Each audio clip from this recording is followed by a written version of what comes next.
Hey guys, আসসালামু আলাইকুম। Myself Ikram Hossain, welcome to new blog.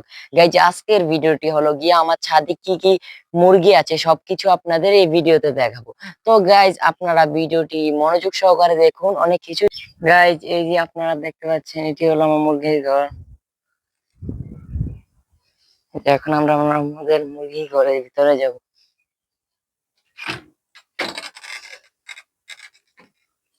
এই যে এখানে দুইটি বিদেশি মুরগি আছে আর একটা হলো দেশি। এই দুইটা হলো সাদা, দুইটা হলো আমেরিকান লাইট ব্রাহ্মা, দেখতে পাচ্ছেন। আর এটা হলো দেশি, আর এটা হলো বিদেশি আরেকটা।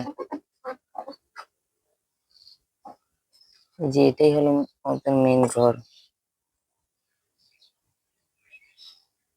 এই যে এখানে একটা আছে, আমি নিচে কাঠের গুঁড়া দিয়ে দিয়েছি যাতে ওরা ডিম পালে ডিম নষ্ট না করে। এখানে একটি পানির পাত্র আর এখানে একটি খাবারের পাত্র। এই যে, আর এখানে হলো ওদের খাবার।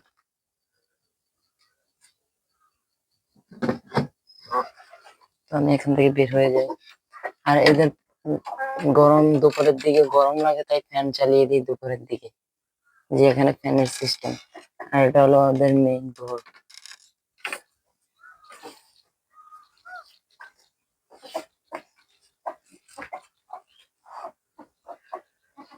জি, প্রতিদিন বিকাল বেলা ওদেরকে ছাদে ছেড়ে দিই, আবার সন্ধ্যা হলে ঢুকিয়ে দিই।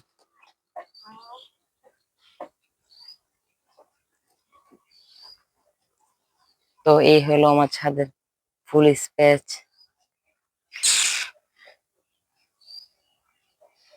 ঘরে যাতে পানি না ঢুকে এই সাইড দিয়ে চট লাগিয়ে দিয়েছি ভালো মতো, এখান দিয়েও পানি ঢুকে না। আর এখানে বৃষ্টি আসলে এই চটের বানগুলো খুলে এটাকে নামিয়ে দিই। এখন এটাকে উপরে তেলে দিয়েছি গরম দেখে, যে এই সাইডেও চট লাগিয়ে দিয়েছি। তো তো গাইজ, আজকের ভিডিওটি ছিল এতটুকু। ভিডিওটি ভালো লাগলে লাইক কমেন্ট শেয়ার করতে ভুলবেন না। আমি আরো আপনাদের জন্য নতুন নতুন ভিডিও নিয়ে হাজির হব। তো ততক্ষণ পর্যন্ত ওয়েট করেন। আজকে